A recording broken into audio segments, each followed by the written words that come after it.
Hello and greetings. Welcome to Conversation with Tony Mobley. Conversation with Tony Mobley is on YouTube and Conversation with Tony Mobley website. On Conversation with Tony Mobley today, I am talking with developer Mr. Michael Forrest of Squares TV. This is episode 107 of Conversation with Tony Mobley. And thanks to everyone for being part of this new journey powered by Mimo Live. We also want to thank everyone who has been a part of the old infrastructure. Today, a departure from our regular conversation, a demonstration on CueCam Presenter. I want to thank the team behind Conversation with Tony Mobley for all of your hard work. Now, you can go to conversationwithTonyMobley.com and register for our interactive chat, which is called Mukana. It is courtesy of Alex Lindsay and 090 for the Mukana chat, which is an interactive chat which will allow you to ask your questions, and your questions can be voted up and down. Again, you can go to conversationwithTonyMobley.com and you can do that. Also, you have the opportunity to ask your question in the YouTube chat. Thank you so much. And now we are going to get started with our conversation today. And our very first question is a very familiar question for Mr. Michael Forrest. Who is Michael Forrest? And so we asked this question not because Michael has not been with us before, but he has. But we want to ask that question for those who may not have had an opportunity to see our past conversation with Michael, and so that they can give an idea of who Michael is. So welcome, Michael, and thank you so much for being here with me today. Well, thanks. Thank you so much for having me on again, Tony. Who is Michael? I was not quite prepared for this, but yeah, I've been making apps for, I don't know, some decades now. And then recently, sort of a couple of years back, I branched out on my own, and I've been working in sort of AV stuff. Discovered office hours and started like working with the community there, working with you and a lot of other people on that community, just sort of seeing what the needs were, seeing what I could take and transform into something that normal people could use to do their own sort of productions and do things that work better on the webcam. So yeah, I'm a sort of I'm a sort of designer and developer, and I have sort of it's just a company of me. So I'm kind of doing it all and still trying to find time to make some music once in a while as well. Well, can you share some of the things that I know today you were on the after hours and you did a training session and you do that weekly? And Yeah. can you talk about that? Yeah, so I started that at the start of this year. And thank you for being such a sort of regular supporter of it as well. Yeah, every week I have squares.tv, as you've mentioned, is where I've been sort of trying out different apps. I have a webcam app, I have an iPad app for drawing, and then sort of things have been coming out of those conversations. But every Wednesday I have a lab on after hours. So anyone familiar with office hours knows there's a sort of 24-hour sort of like secondary channel where everyone's talking, and then I have a little breakout room every Wednesday where I just sort of I usually prepare a presentation because I find that works quite well on either sort of some new features that have turned up in something I've worked on, or just trying to sort of help people get started, or trying to help people with advanced stuff. And I'm sort of I've been sort of feeling my way around it really, and just trying to kind of like provide as much insight and answer questions about what I've been doing, and trying to help people get started, help people unlock what is possible, and just really just have a two-way dialogue with people that are using what I've made, so that I can keep sort of making sure that it's working for other people, not just me. Well, I definitely want to thank you so much for your weekly broadcast. I get a chance to learn a little bit of, even each week, about some of the of your applications and what they're doing, and I'm excited about it. And so I try to make it. And if I'm not there, you know, there's something's going on with me. So I thank you Yes. for doing that.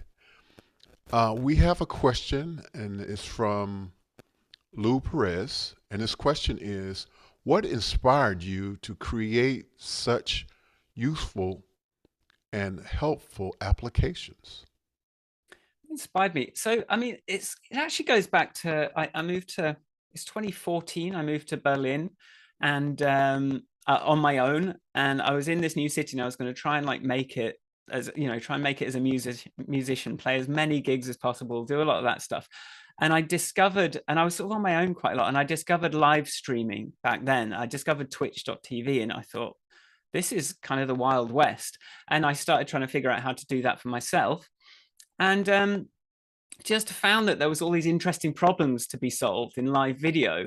And so the first thing, one of the earlier things I did was make Shoot Pro Webcam, which is my camera app, because I couldn't find an app to just let me use my iPhone's camera, and it was a pretty simple app to put together at the time, and it was just something I needed really. So, and I've always kept broadcasting. I did a podcast for several years, and that was a sort of weekly video podcast. And I sort of discovered, I sort of came up against problems with that, and I was always building tools and building little things to make my life easier. And then eventually I realized, oh, some of those little things that make my life easier can make other people's lives easier. And also, if I talk to other people, I can actually discover, oh, I could actually solve that problem quite easily for you. And so I'll have a conversation with someone, I'll spin off a little app as an experiment. Sometimes they work out, sometimes they don't. But the successful ones have stuck around. And then it's all really come from my experience and from just sort of trying to meet people and find out what issues they're facing, and just having that skill set to be able to throw something together that just sort of like, in a day or two, I can sort of put something together that may solve the problem, and then I can find out if that's something that people find useful. So really, I just work fast and try and listen to people. That's fantastic. I just want to let you know and let our audience know that I am actually using the Shoot app with a 10s Max iPhone, and it is my primary camera, and I think I look pretty good using this old iPhone and the Shoot app. So I want to say thank you personally, Michael, for this opportunity to use this application. And I did pay for it, and I want people to know that I'm not talking about Michael in terms of his products just because he is giving them to me. I am paying for it. So again, I want to say thank you so much. And I'm enjoying using the old iPhone that I had kind of laying around and using the Shoot app. And I think, as I said, I look pretty good. So we have another Yeah. question. I'm sorry, go ahead. Go ahead. No, I was going to say, like, this is I'm quite into kind of like right to repair, and sort of like not creating sort of products that just expire and stop working. And what I really love about Shoot is that, yeah, I've got a couple of old phones kicking around, and I can have 2 or 3 different cameras now just by using the old iPhones, which would be not much use for anything else. So I'm really glad you're getting use out of an old phone, but I will defer to the questions. Yes, and I also can, I have another device that I use. I was using my MacBook Pro as part of Conversation with Tony Mobley, and I was using it as my tuning of my color and ISO and white balance and all of that, all of those different features that you have to control your camera. And I was using it, but now I'm using a secondary, an even older iPhone to just control this iPhone. And it's in the back of, I'm using a teleprompter, it's in the back of the teleprompter, and I'm able to control the color and do all kinds of things with the Shoot app. So the Shoot Pro app. Let me say the full name. And we have a question from, I'm sorry, I can't quite make it out. The question it says, "Hi, Michael. Dr. John Idelson." Okay, he says, "Hi, Michael. In 2017, you released an album titled How to Live Forever. One of the performances was to the computer screen. Not a real love for computer screens. Has your work with CueCam Presenter changed your attitude towards computer screens?" Okay. So left field. That's a sort of deep cut in a way at this point. Look, the thrust of that song is I detest going to see a live musician perform and they're just sort of like checking their email on a laptop. It's just one of those things that I don't like. But it really comes through to like, I think these machines should be expressive tools. And so really, yeah, like CueCam, I'm trying to make my tools more expressive. And it can be, there's two different ways you can do that. You can either sort of automate and replace yourself, which is sort of like recording a backing track and then just maybe miming over it. You're sort of like, you're not really bringing much.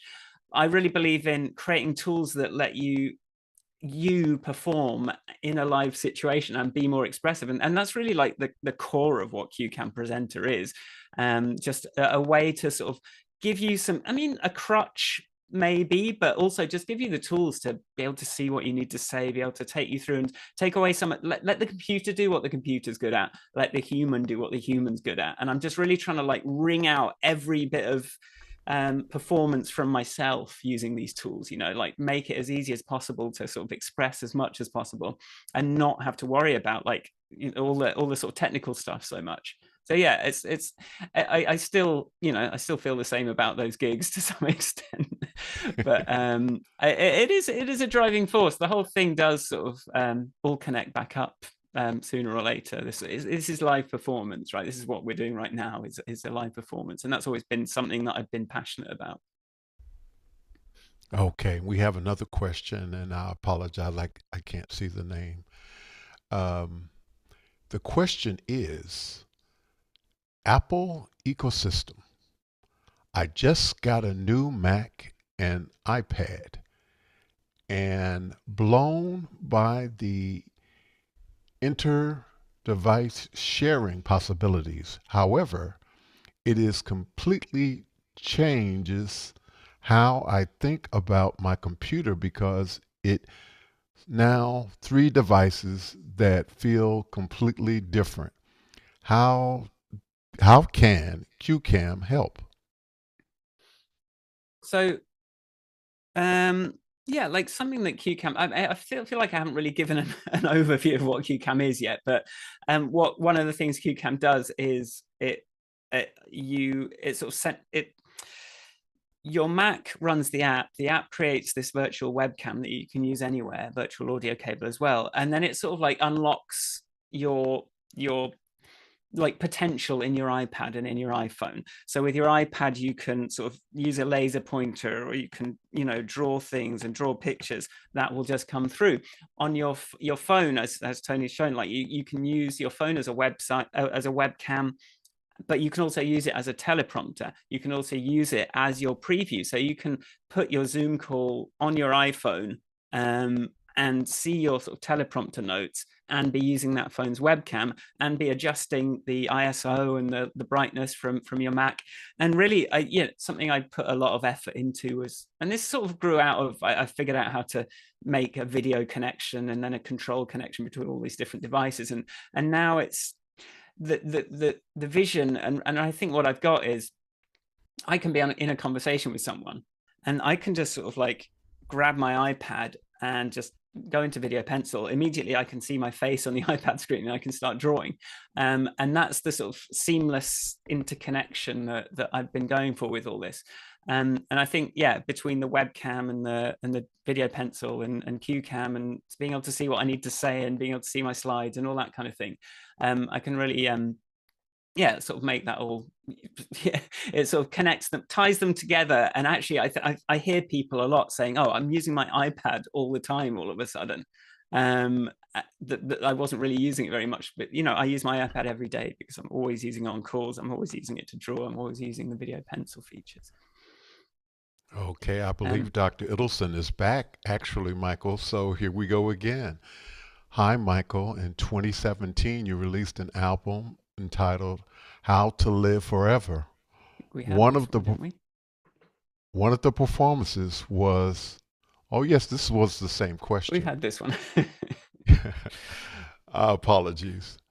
I mean, let me know if you want me to give the sort of overview, just in case anyone is tuned in and doesn't know what we're talking about? Like I do have I do have a bit of an overview of what we're talking about, if that would help, or we can sort of keep with the questions and wait for someone to ask what is CueCam. Okay, well let's uh Lou, Lou has another question, but we're gonna go ahead and do the overview right now. Let's do that. Well, yeah, just to sort of let you know, but I just I think I just put a couple of little slides together, so I'm sort of giving this through CueCam. So for me, the problem is, presenting, teaching, communicating on video calls is really awkward, especially when there are lots of people, and especially when you share your screen. Like when you're on a Zoom call, it will take over the whole window, and then everyone's sort of staring at your sort of blank slide deck or whatever while you're talking. You can't really see anyone's face. If someone asks a question, you have to sort of squint at their little green rectangle. Like even I'm sort of squinting at the program feed today, but I think that's a different thing. So there's this problem of just, if you want to do anything other than just talk on a camera, it's kind of difficult. There are ways to do this: Mimo Live, OBS, Ecamm Live. Like there are ways, but they're quite unapproachable for most people. I think someone that's a teacher doesn't really you don't really want to have to figure all that stuff out, because it's a lot of configuration. So what CueCam is it lets you share anything on the webcam. So desktop, titles, images, graphics, but like most importantly, eye contact. It lets you connect to your different Apple devices. So it lets you use your iPhone can be your camera, your preview window, your iPad can be used to draw and stuff, and you don't have to do all that configuration stuff. And then so the Mac app is giving you this kind of deck building tool. So you're just sort of creating a sequence of cue cards. So you build decks. You can share. You also have some controls, so you can sort of immediately type something in and the text will come up. You can drag an image in there and the image will show up. You can drag a video in, the video will show up on the call, and that just gives you a virtual camera that you can connect to other apps. And then Shoot, as we've been discussing, is the iOS app that it can be a webcam teleprompter preview window, so you can see the Zoom preview. Video Pencil lets you draw and annotate on things. You can do live titles. You can just like draw a line, put some text up on the screen, and then it's really good for classrooms as well. So it's got features if you are in real life. It's really good if you've got like a video screen in the room. You can put some stuff up on there. So, and then it just to sort of give you an idea, it looks like this. So you just have these little slides, and you can sort of like add things to the different slides, and sort of like share a second camera, do all these different things. So really that's kind of just an overview of what CueCam does and what it's for, just in case anyone was sort of like, oh, what are we talking about? But yeah, let's get back to the questions just now that I've kind of covered that, and I'm confident that everyone knows what we're on about. I'm going to say that was absolutely amazing. Everything that you showed at that particular moment in terms of the example, I think it was amazing. I think for most people, though, it was a little bit fast. Yeah. So well, I'm hoping, I'm hoping that our audience will ask questions about the process. So, but it is amazing in terms of the things that you have demonstrated. So we're going to go to the next question. The next question is, what are the strengths of working in the Apple ecosystem and the challenges you face creating software for Mac and for both Mac and iOS? And that's from Dr. Ilson as well. Okay, thanks, John. The Apple ecosystem, it used to be a lot harder there used to be a bit more different working on Mac and working on iPhone. And I've done both, but like Mac was always a bit more convoluted and complicated, whereas iOS sort of felt a bit more approachable because it was a bit of a newer thing. But essentially, ever since over the last few years, Apple has really had some unified frameworks, and especially now they have a user interface framework called Swift UI. It means I can really start to reuse code between Mac and iPad. So I can take something that I did on the iPad and pretty much sort of copy it over to the Mac, and the Mac will show it in a Mackie way. So it's actually like that. It's like I couldn't have done this without the strength of the tools that Apple provides, even though I do quite a lot of swearing at them because like some of the stuff I'm doing, I'm really like pushing at the edges of what they've even documented or what even quite works the way it's supposed to. Nevertheless, like as a solo developer, I could not have dreamt of doing it. I could not dream of doing this on any other ecosystem, right? Like, I mean, I wouldn't dare attempt this on Windows, but the fact that I can figure out all the networking code on Mac and have that two-way communication and sort of reuse code between both platforms just really unlocks a lot of potential. And that's what you're sort of seeing coming through with CueCam Presenter, really. It's all sort of coming together with this app. But yeah, it's just a very powerful ecosystem. I wish sometimes it was a bit better documented. Mike, I And wanted open to source. ask you, for a teacher, what are the minimum required to be proficient in terms of hardware to be able to utilize uh, CueCam Presenter? I really think like it will work on older Macs, but um, any Apple Silicon Mac, it's been such a breath of fresh air in terms of Apple like device performance. Like when these M1, M2s now, M3s, I guess, when this Apple Silicon came out, and suddenly because before these came out, as soon as you started doing any video stuff, your fan would just start going, and then that would come onto the microphone, and then you'd have to use a load of noise reduction to get it. And these sort of silent Apple Silicon Macs I think they make it really easy to put this kind of thing together and really sort of push the envelope on it. So I'd say like I would recommend some sort of Apple Silicon, but even like a basic like first generation M1 Mac Mini will comfortably and quietly run it. So, and then sort of Apple devices wise, I go back, I support as old as an iPhone 5, I think, or a 5S. So you can go right back to iOS 12 with Shoot, and that's been a very deliberate decision to let you keep using those devices. And then iPad, you'll get a better experience with maybe something. I tested a lot on the eighth generation iPad, but you can go back a little before that and still get a good experience. Fantastic. Okay, I believe this is from Dan Huber, and I'll get a correction if that's not correct. His question is, what inspired you to start of your software solutions? Where where was where was it before you stand your first app? Where was it before? I need to like pin this this program window so I can see the question. What inspired me to start all of my software solutions? So I mean, when I always say my first app I made when I was like 8 years old, and it was made of LEDs and resistors and diodes. But the first app, I've just been building stuff and just adopting the platforms I find most interesting for a You long you time. said eight.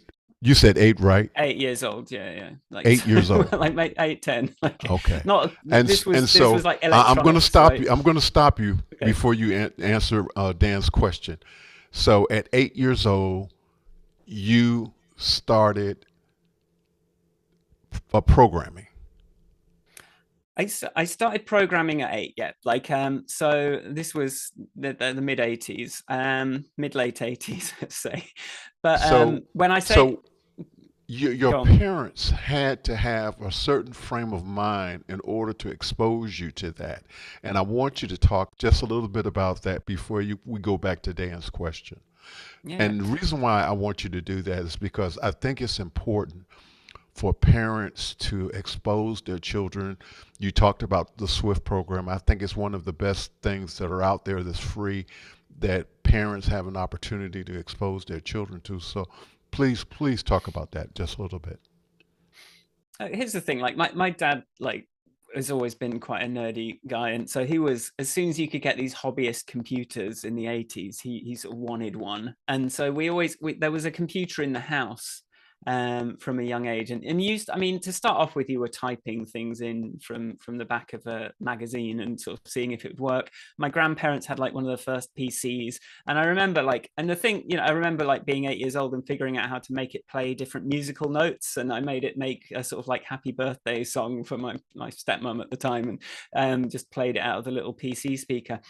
But I don't know. I think I was exposed to it, and then I just got quite kind of obsessed by it. It was like I remember sort of waiting to be old enough to be able to work so that I could save up for my first real computer, and I wanted that Commodore Amiga when I was 13, and I just did everything I could to get that in front of me because there was so much potential I saw in it, and so yeah, I think my parents did their best, but there was, you know, I'm the eldest of 7 children. There was a limited amount they could really, they couldn't really buy us a lot of stuff because, especially like if you buy me something, you've got to buy 6 more of them, right? So it was always very sort of like cautious stuff.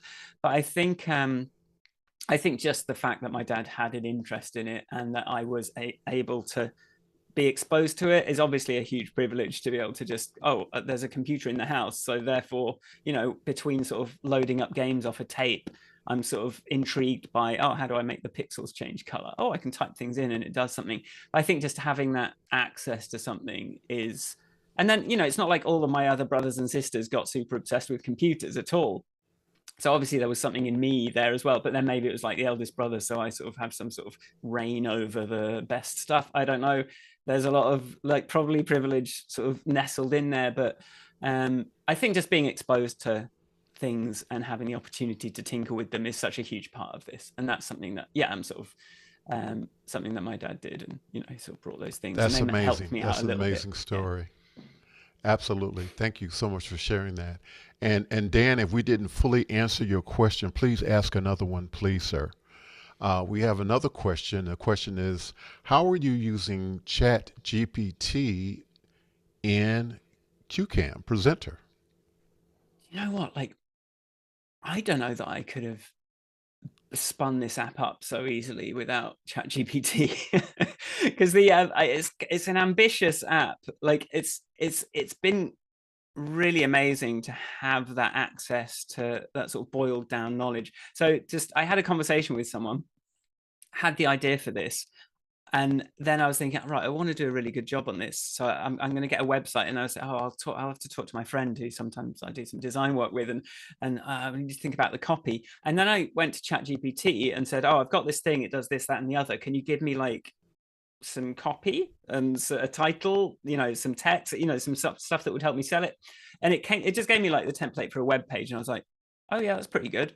Like, and I think one of the things that it's really, and then I say, oh, can you give me that in well-structured Elixir code that I can copy into my back end of my website, right? Like it can understand, it can sort of give me some copy, but then it can turn that into code in just the way I want it, and then I can sort of bring that into onto my platform. So all these jobs that I don't even know how that would be possible, let alone some of the troubleshooting, you know, it often makes up a lot of stuff. So I'll say, oh, how do I connect the microphone input to the headphone output and be able to control the volume?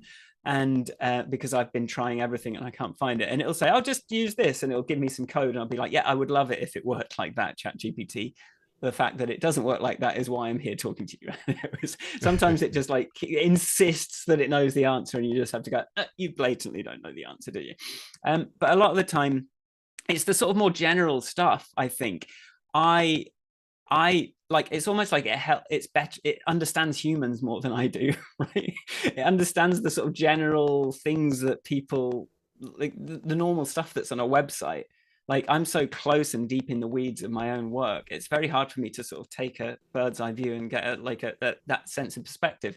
And I find ChatGPT, because it's just distilling all this content from the whole internet and sort of taking those patterns and showing the most common stuff, that's actually really useful for me to just be able to talk about stuff in a way that I'm fairly confident that most people are going to know what it is. And it's going to also, I mean, it gets pretty cheesy pretty quickly, but it's been an immensely powerful tool, and actually pretty instrumental in the pace at which I've been able to develop this app. I think it would have taken me a lot longer, or I might not have been quite as ambitious with it if I didn't have that sort of cross-domain expert in my back pocket in case I get sort of like, in case things get tricky. And sort of like minor features as well, it's really good. So like that, you know, I've got a camera LUT on my camera now, and I was like, I don't really know how to do that, but I bet ChatGPT does. And actually, I was able to sort of spin that up in like an hour or so, whereas otherwise I would have had to like really do a lot of research and really sort of figure out and tinker, and it could have taken me a couple of days. So there's been a lot of things like that as well that have really been unlocked by ChatGPT. So it's an interesting time to be a developer. That's fantastic. Um, Along that same line, here's another question. Sh- Any suggestions for what people should be embracing in technology, AI, Chat GPT, or the GPTs? Well, I mean, I think I've just gone on a long tirade about how incredible ChatGPT is. Yes, I think this is one of the more interesting things that's happened for a while. But I'm very much I think people run towards like the shiny new technology a lot, and I think with any new technology, there's often this idea that it's going to replace what it this is going to replace humans, or like this new digital instrument is going to replace real violins, and everyone thinks this new technology is going to replace the old thing, but no, it's a new thing, and you've just got to learn how to use the new thing, and you still have all of the old things still. So any new technology that comes along, you just sort of like, I would recommend playing with it until you understand its strengths, its weaknesses, and just sort of start to train yourself to remember that it exists. I think the hardest thing with new technology, and I think people have this with Siri, it's like, for example, like um, if you have trained yourself it's really useful as an oven timer, but most people aren't going to think about that. But I just go 5 second, 5 minute timer to my phone, hold down the side button. That's a really brilliant use for Siri. It's not a virtual assistant by any stretch of the imagination as it claims to be, but once you can start to realize where in your life the different technologies fit in, I think that's where you get the most out of them. I think people that jump onto it and make it their whole identity and make it, they want to use it for everything. I think like when you've got a hammer, everything looks like a nail. Like you end up in that kind of world, and I don't think that's really as productive. So I think the best thing is if you can get access to something, tinker with it, find out what it's useful for, and just add it to your toolbox rather than like pursuing it. And yeah, I don't even know what pursuing a technology even means, to be honest. I think you just got to familiarize with yourself with stuff that sounds interesting and see if there's a space in your life for it. Okay. So those people who are listening right now and are interested in purchasing QCam, um, what do you have going on right now? Hey, I've got a sale. I've got a bit of an introductory sale, which so I've got a sort of 25% off until the end of this month, just for those brave early adopters who may come against a couple of rough edges here and there as it sort of goes out to more people. But yeah, so that's 25% off. And also anyone that's bought any of my other apps, because I don't want this to be like as well as I feel like, because it includes Shoot and Video Pencil when you buy CueCam Presenter, I don't want you to sort of feel shortchanged if you already bought those things. So if you download CueCam from the website, connect it with Shoot, connect it with Video Pencil, it will know what you unlocked in there, and it will sort of subtract that from the price as well. So actually had a couple of people today get it for free, like their first year free, because they bought so many of my other like in-app purchases. So it's yeah, 25% off until the end of the month. That's the end of November 2023. And then yeah, just make sure that you get your other discounts as well if you use my other stuff. Okay, fantastic. Thank you for sharing that. And you saw some of the things that Michael was doing. So with QCam Presenter. So I think you need to run and get it from him while you have, well, most of us have 1 day left before the end of the month. So hurry, hurry. We have a question, and the question is, let's see. I'm going to actually move the question over because I feel bad about not sharing what the names are. So,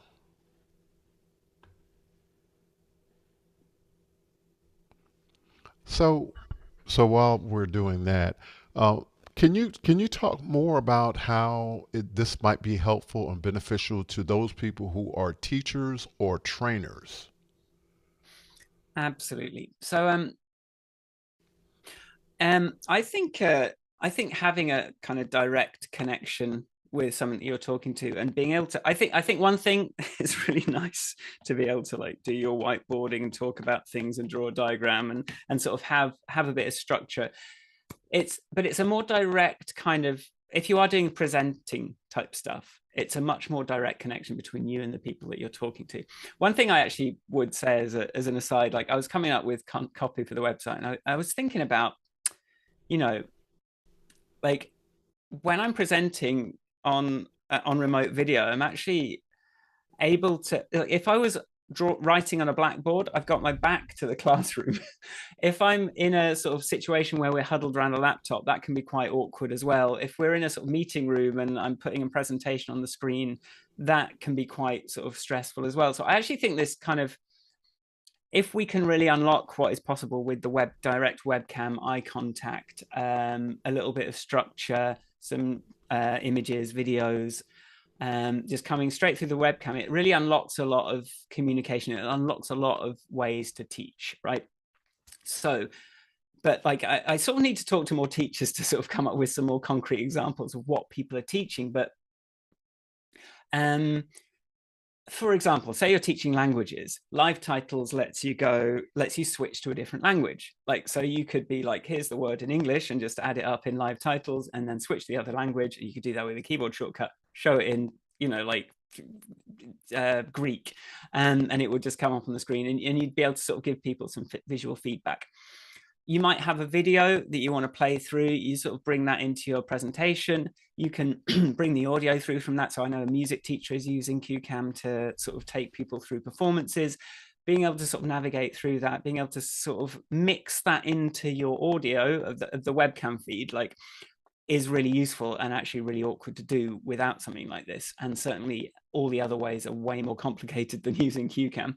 But yeah, just teaching day to day, something I found, like even just mentoring something, CueCam has a little, you can just type in some text and it will just show up in the bottom. And I've just found that really useful sometimes when I'm trying to explain something to someone and I just need them to type something in. I'm doing coding stuff, so I want them to type something in. So I can just give them that text on the screen with sort of no friction. And excuse me a moment. There's this sort of there's the ability to sort of plan out your lesson, right? There's the ability to sort of set up your deck and sort of step through those and sort of have your notes, see what you want to say, have that language figured out. But there's also the ability to react to questions quite fluidly as well. So if someone asks, oh, what's this? And you had a picture, you could just drag that into the window and that's now in your webcam feed. If you might have a video, you might want to put some text in. You might want to share your desktop, but also, without, you can share your desktop without it sort of taking over the whole Zoom call, and you can kind of come in and out. So if I were to share my desktop now, I'm sharing it. Now I can talk to the camera. Now we're back to the desktop. So really, it's just a much more fluid, it's a much less rigid and kind of like awkward teaching experience, I would say. I would say it sort of allows you to have a much more engagement with your audience than and sort of, I even just on Zoom, if I'm not screen sharing, then when a student asks me a question on the call, I'm going to see their face instead of hunt for the little green box and squint at their tiny face, right? Just all of that stuff becomes a bit more fluid. And it just makes Zoom or Teams work better, I think, like than they currently do, and that they have much hope of doing without something like this, especially given they've got to support a lot of different platforms. I think it's just going to like really help you, have a lot more bandwidth in your communication and be able to be a lot more expressive, be a lot more responsive, and be a lot more engaging than you can without this. But without this or something like this, that would be a lot harder to set up. I agree. And I want to again say thank you so much for sharing this. So, those who are interested in this, you are on YouTube and LinkedIn? I'm on LinkedIn, I'm on YouTube, I'm on all over the place, Blue Sky, Mastodon, you know, but LinkedIn is a decent place. That's where I'm sort of putting little shorts at the moment. So yeah, it's a good place to find me. And if you don't mind, can you share your website with me for just a few minutes so those who are watching can see your website? Here we go. CueCamPresenter.com is CueCam-presenter.com is where you get CueCam. Thank you so much for doing that. Okay. Do you want would you like to give us some more demonstrations on what CueCam can do? Would I like to? Am I brave enough? Sure. What's like, I guess I could sort of give you a little overview of, for example, what that deck building process looks like. So if I share CueCam like this, just sort of show you what that basic interface. Well, maybe I'll share my desktop rather than doing the demo mode. So if we come to my desktop, so this is what a CueCam document looks like, right? So you've got these cards. So I want to talk about X, and then another section on that, and then maybe we want to throw a title on the screen. We're going to just sort of like add that. Maybe we want bullets. You know, you can sort of quickly put a card together like that, and then if you see on each of these cards, you can sort of add an image. You can drag an image on. You can choose a screen share. You can choose a camera. If shoot is running on a nearby phone, you can choose that phone, and then you'll get the manual controls for that camera. So there's sort of, you can attach something to each of those cards and make something happen. So then you've got this big pink button, which I'm going to be careful with because I'm presenting from a different window, which is what's showing the CueCam Presenter stuff at the moment. But as you can see, like, it's a very simple kind of authoring process. But something that you can do with CueCam Presenter is when you say, when you put video clips, images into that, even music actually, into those documents, you can save that and you can send that to someone else. So like, so you can start to build up a little bit of a catalog of these scripts. And then of course you've got your camera preview here. So this is you know, I can show my webcam preview. And here, so we're going to get a little bit of feedback because I'm sort of currently sharing my screen and you'll see my screen share. But over here on the side, we've got these little helpful kind of sharing buttons. So you can sort of, so you see I'm in a little box. I can sort of toggle on and off my picture in picture with that little button there. And these all sort of work with Stream Deck buttons as well, if you have that, and there's keyboard shortcuts. But you can, so the first button is sort of your main camera that you can choose. The second button is like, what do you want to share? Do you want to share a display, a window, a camera, like an image, a video? So or you can just drag something straight onto here, and you can just sort of like share whatever you want to share just from there, or you can attach it to a card and have it share on its own when you get to that point, clicking through the presentation. Then you've got this slide thing. So currently I'm showing a slide, so I can sort of toggle that on and off, or I can just add some text right there.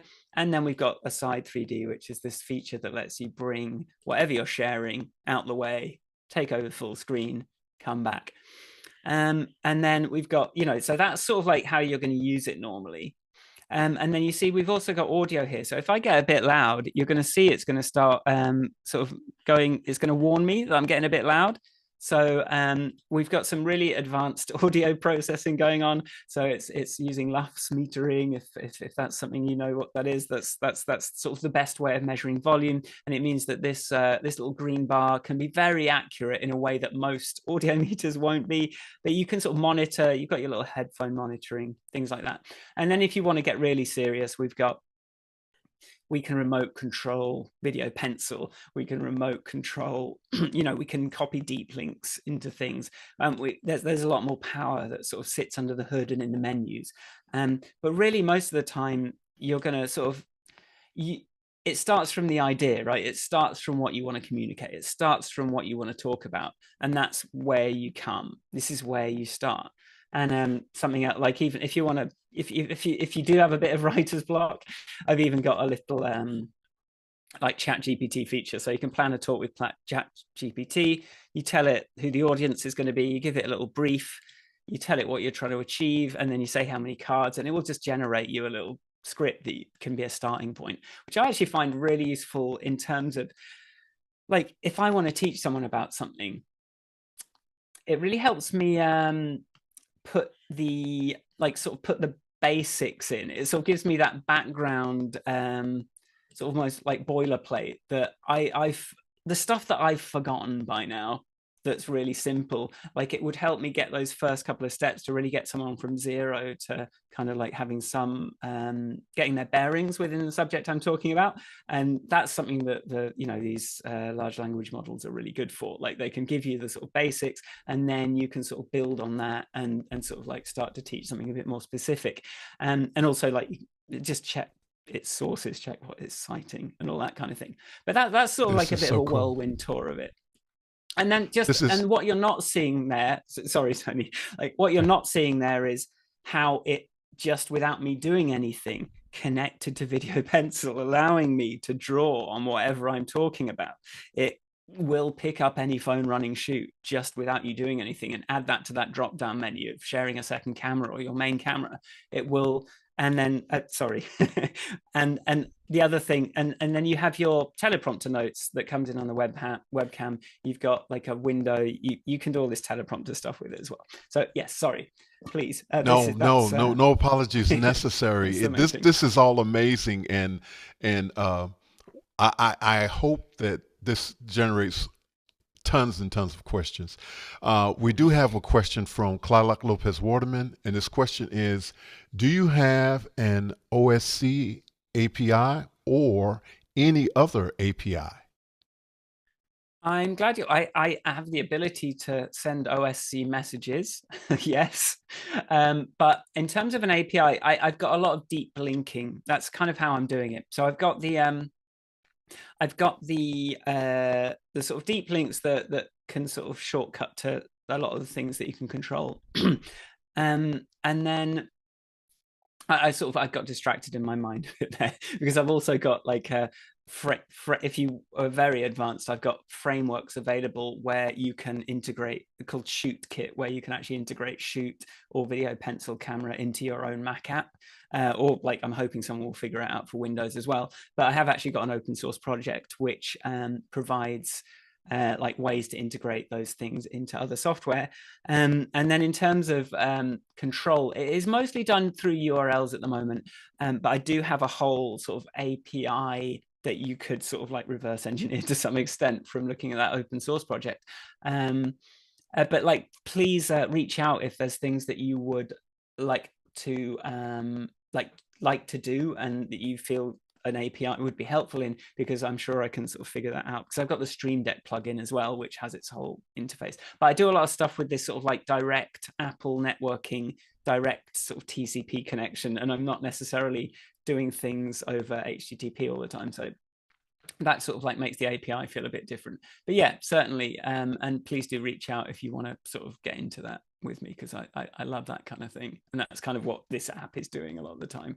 I'm reaching into a lot of other APIs to make it work, like eCam and OBS and stuff. Be my life. Okay, we have a question from Cyprian of Vancouver, and this question is: what is the oldest phone that Shoot will run on? I think you So answered that anything earlier, that's, but I did actually mention that, but yeah, like anything that supports iOS 12. It goes back to iOS 12, which I have. I think it's an iPhone 6 is the old, not 6S, but 6. I think iPhone 6. So that's pretty old, right? So, and then the cameras probably aren't as great as when you go back. But yeah, but it's supported on iPhone 6, I think. okay. 6S Thank or you, 6. Cyprian, I for have your one kicking question. around here somewhere. And we have another question from Clark Lopez Waterman, and his question is: how many features are requests from your users, and how many are more your inventions? I don't really take requests. fix per se. I like to listen to a problem someone's having and, you know, invent the solution, right? Like, because I think once people start asking you for specific features, you end up with a bit of a Frankenstein's creation of things bolted onto something with no real sort of hierarchy or vision or design purpose to it. So I would say lots of different people have given me ideas, and probably there's a few in there that were actually, oh, I wanted to have this feature, but I think most of it comes from it's funneled through a design process. But then I would also say probably about half of it is stuff that I that I know people need, and then the other half is stuff that I kind of want. So I just sort of build it because I want it, and then I try and sort of marry those things together. And often that's a case of, okay, I probably need to hide that thing that I like pretty far away from the main user interface, even though I use it every day, because like most people aren't going to ever touch that. So I think that answers that. Okay. Cyprian is back, and his question is, could I integrate with a phone with Shoot on a different Apple ID? I am thinking of teaching in a garden, students doing their own discovery. That's an interesting one, because currently the licensing is all around like Apple ID. Actually, like, I mean, if they're on the same network as CueCam would just unlock that phone. Like, so if you're in the same room, if you've got CueCam running, then part of the license of CueCam is if any phone connects that's running Shoot, then it will just like remove the watermark. Because for your license. So, and then that would sort of like expire a few days later for them, and then, you know, the watermark would come back if CueCam wasn't around. But yeah, I think, I mean, I don't, if not understanding fully the specifics, but if you're in the same room on the same network, yeah, you could just get everyone to install it and just sort of select which phone you want from a drop down and just share it. That would work. I hadn't thought of it, but it would definitely work. Very cool. Very cool. Wow. This is amazing. And we are unfortunately running out of time. Is there some more things that you want to share with us before we end, Michael? Um, putting me on the spot. It's nearly 2 a.m. for me, so forgive me if I am not the most dynamic. I would say you can download CueCam for free and try and get it up and running, right? Like, something you're gonna have to sort of work through is just make sure that you know, give it camera permissions, give it mic permissions, give it screen sharing permissions, install a virtual webcam, install the virtual audio, like the rebit. But there's a little bit of setup to just sort of get off the ground. It's less than other solutions, but like, you still got to sort of do some stuff. And I think some of that comes down to Apple can make things a bit awkward, like confusing sometimes when you're talking about permissions. A lot of people get stuck on, oh, I've given it webcam access, but my camera extension isn't working. I'm sort of like, yeah, there are different things, and you got to click on this tiny allow button, etc. You'll be taken through that. I would say for free, you can set it up and get started with it and see if it's of any use to you. And then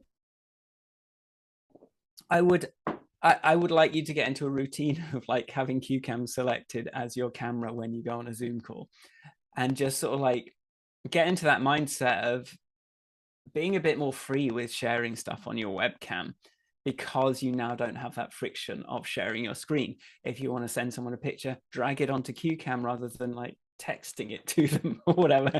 Like, when you're in the middle of a call, get that video pencil going, and you can do some drawing, and you can do some little, you know, in a group call. It's kind of cool because you can sort of put something on your thumbnail. You can say thanks, and that can kind of come up. So thanks. And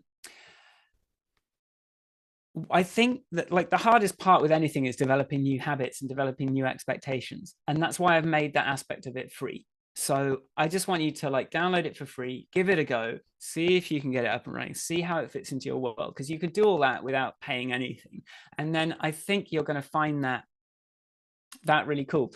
And also another thing that I'm going to mention is, by the way, when you buy a CueCam Presenter, you get an extra seat. So when you're buying it, you're actually getting two, right? So you can give that to someone else to use as well. So you can like practice with your friend or a colleague or someone, and you can both have it running, and that sort of all comes under one license, because I want everyone to sort of try using it with other people as well. So that's actually baked into that price as well. So you actually get two. So are you saying that I could share it with my house of worship? Yeah, you just have to put an email address in, and they can use it as well. And what you can do Oh is, like, wow. if they decide they want to buy it, then they can share. You can sort of, relinquish that seat and give it to someone else. Like, or you can say, if your friend wants to try it for a bit, you can give them the seat, and then you can sort of like switch it for someone else. So it's quite flexible with how that works. So yeah, like you can do a lot just with what you get. So yes, it is a sort of a subscription. It's not the most expensive subscription for stuff like this, but I'm trying to sort of like sweeten the deal as much as I can, because I know that the hardest thing with this is sort of developing new habits and getting people started on things. So I'm hoping, like, if you're helping them or they're being encouraged, and oh good, I'm getting a deal, like, I'm hoping that will get people off the ground, because I think at the end of the day, like, this is just going to make everyone's communication work better once we all start thinking like this, and sort of get off the slightly turgid world of weird screen sharing and awkward like PowerPoint decks through screen sharing. Is just such a sort of inappropriate way to share content on a Zoom call, right? So yeah, yes, House of Yeah, Worship, yes you can. that's very cool. Very cool. I want to.